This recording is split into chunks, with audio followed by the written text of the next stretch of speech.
Exercise 1.2 question number 3. Show how root 5 can be represented on the number line. देखो root five जो है perfect square number नहीं है, तो ये क्या है, इरेशनल नंबर। तो इरेशनल नंबर को हम नंबर लाइन पे कैसे रिप्रेजेंट करते हैं। सबसे पहले इसमें रूट 5 के लिए पूछा है, लेकिन हम root 5 direct square root of 5 नहीं करेंगे। पहले हम देखेंगे रूट 2, रूट 3, फिर रूट 5, रूट 17, जो जो मेन है वो सारे देखेंगे। तो स्टार्ट करेंगे रूट 2 से। ठीक है, देखिए मैंने लिया यहाँ पे एक लाइन ले ली,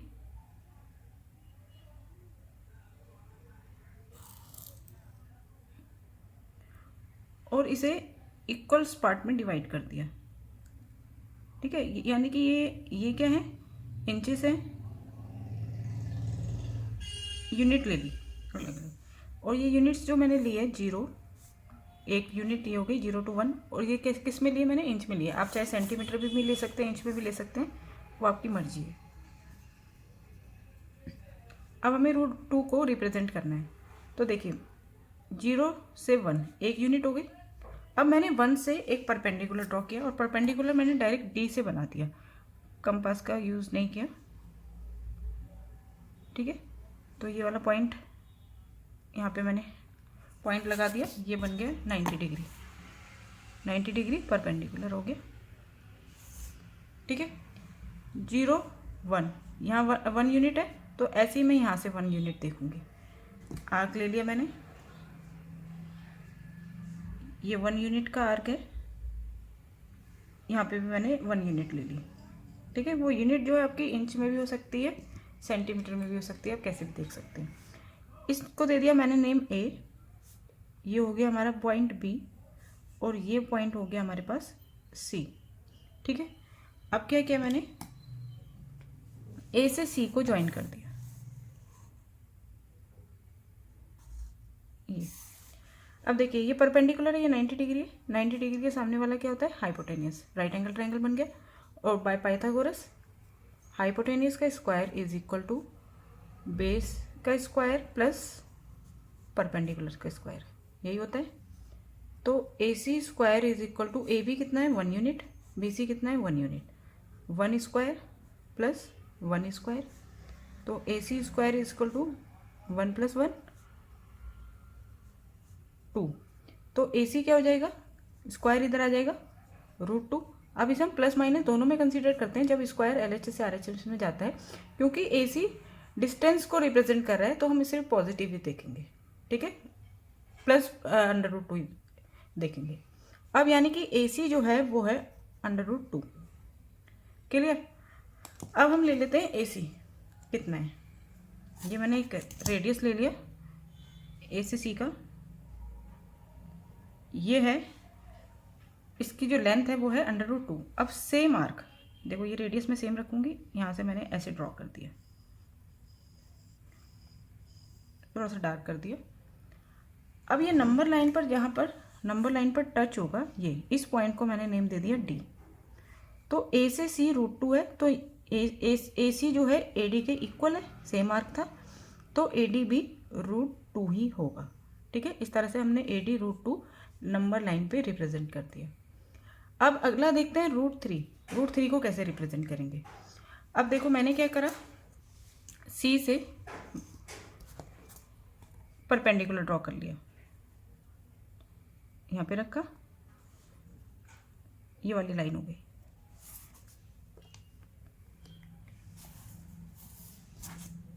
ये चीज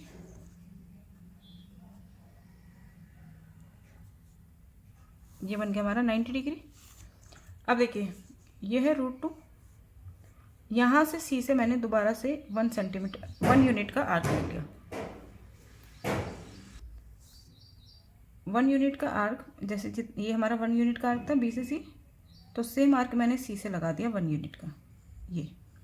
ठीक है, इसको नेम दे दिया मैंने, ये वाला पॉइंट, इसको नेम दे दिया डी तक हमारे यहाँ हो गए थे, यहाँ पे मैंने नेम दे दिया ई। ए सी है √2, ई सी है 1 यूनिट। ठीक है, अब मैंने ज्वाइन कर दिया ए से ई को। अब आप इस वाले राइट एंगल में, ब्लू से कर देती हूँ मैं, इस वाले राइट एंगल में देखो, यहाँ से परपेंडिकुलर ड्रॉ किया था ना, right angle triangle ACE। AE क्या होगा हमारा, हाइपोटेनियस होगा। AE का square is equal to AC का स्क्वायर प्लस EC का स्क्वायर। तो AE का square is equal to AC कितना है हमारे पास, √2, ठीक है, √2 का स्क्वायर प्लस EC 1 स्क्वायर। तो AE square is equal to √2 का स्क्वायर क्या हो जाएगा 2, रूट से स्क्वायर कैंसिल हो गया, 1 का स्क्वायर 1, तो AE square is equal to 3 और AE is equal to √3। Square इधर आके रूट बन गया, हम पॉजिटिव ही लेंगे बस। तो AE क्या रिप्रेजेंट कर रहा है, √3, ठीक है। अब मैंने आर्क ले लिया, AE को रेडियस ले लिया इतना, ये है हमारे पास √3। अब इससे मैंने ड्रॉ कर दिया, ये जितना AE होगा उतना ही यहाँ से यहाँ तक का डिस्टेंस होगा, ये वाला पॉइंट। अब इस पॉइंट को मैंने नेम दे दिया F। तो AE √3 है, तो AF जो है वो डिस्टेंस भी कितना है, यहाँ से यहाँ AF तक √3, तो AF इज √3। अब देखते हैं हम अंडर √5। देखो पहले हमने √2 का बनाया, उसी से कंटिन्यू आगे हमने √3 का बना लिया, लेकिन हम उसी को ना करके अगर उसी में आगे फिर √4 तो परफेक्ट स्क्वायर है, ठीक है, √4 क्या होगा 2 होगा, 4 जो है परफेक्ट स्क्वायर नंबर है, फिर √5 उसी में आगे कंटिन्यू ना करके अलग बनाते हैं, क्योंकि वो प्रोसेस बहुत लंबा हो जाएगा। फिर √17 तक अगर जैसे हम जाएंगे तो बहुत लंबा प्रोसेस होगा। तो अब अगर हमें डायरेक्ट √5 का बनाना है तो हम कैसे बनाएंगे। सबसे पहले आप देखो 5 जो है कौन सा परफेक्ट स्क्वायर नंबर के बराबर में आता है, यानी कि पास है।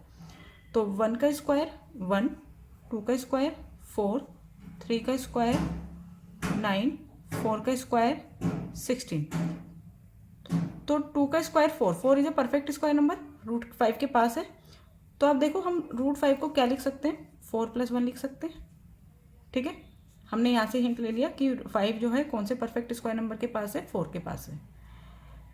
अब 4 को मैं लिख सकती हूँ √2 और 1 का स्क्वायर, ठीक है। अब आप देखिए यह है 2, तो मैंने यहाँ से 2 यूनिट लिया, बेस पे ली मैंने 2 यूनिट, और यह है 1, तो 2 यूनिट से मैंने पहले परपेंडिकुलर बनाया,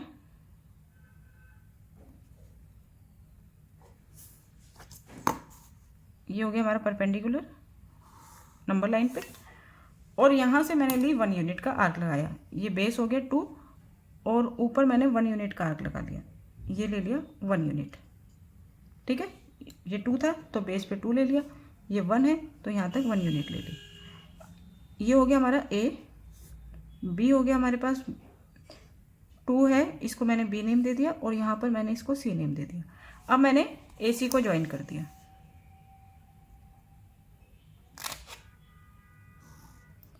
अब आप देखिए ABC राइट एंगल ट्रायंगल है, तो right angle triangle hypotenuse AC square is equal to AB square plus BC square.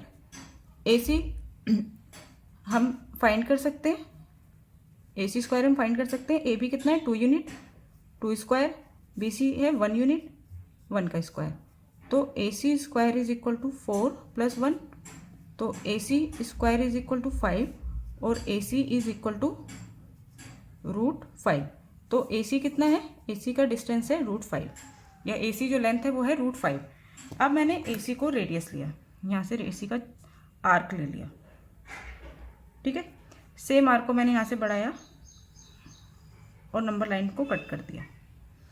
अब AC और इस नंबर लाइन पे जहाँ पे कट किया इस पॉइंट को मैंने नेम दे दिया D। AC और AD क्या होंगे, इक्वल होंगे, सेम आर्क है। तो AD हमारा क्या रिप्रेजेंट कर रहा है, √5। नंबर लाइन पर AC जो है वो क्या है, सॉरी AC नहीं, AD जो है वो क्या है √5, ठीक है। अब आगे देखो, अब √17, इसी तरह से हम √17 कर सकते हैं।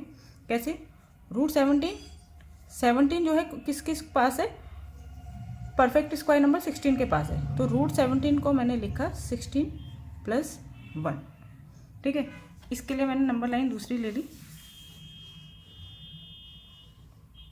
यहाँ पे सेंटीमीटर में ले लिया। आप चाहे तो इंच, मैंने इंचेस में लिया है, आप चाहे तो सेंटीमीटर में भी ले सकते हैं। 0 1 2 3 4 5। देखो 0 1 2 3 4 5। अब मैंने √17 को लिखा 16 + 1।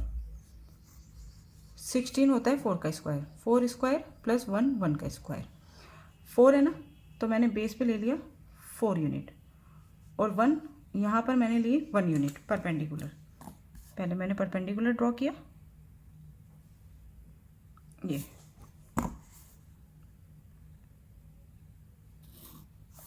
और यहाँ से मैंने 1 यूनिट का आर्क बना लिया। ये 1 यूनिट हो गया, यहाँ पे आर्क ड्रॉ कर लिया। ठीक है, अब आप इस आर्क को नाम दे दो C, इसको B और इस पॉइंट को A से C को हमने ज्वाइन कर दिया। ये हमारा राइट एंगल ट्रायंगल बन गया। यहाँ पे पाइथागोरस लगाई, AC का square is equal to AB का स्क्वायर प्लस BC स्क्वायर। अब AC square is equal to AB है 4 यूनिट, BC है 1 यूनिट 1 स्क्वायर, तो AC square is equal to 16 + 1 17। तो AC क्या हो जाएगा, √17, यानी AC हमें रिप्रेजेंट कर रहा है 17 का स्क्वायर रूट। तो AC की लेंथ मैंने ले ली, एक आर्क ले लिया AC के इक्वल। ठीक है, अब ये √17 है, इस आर्क को आगे बढ़ाया जहाँ पे ये नंबर लाइन को कट करेगा। इस पॉइंट को मैंने नेम दे दिया D। और देखिए AC और AD क्या है, इक्वल है, क्योंकि ये सेम आर्क है। तो AC अगर √17 है तो AD भी √17 होगा। यहाँ से D पॉइंट तक, यहाँ तक भी √17 होगा।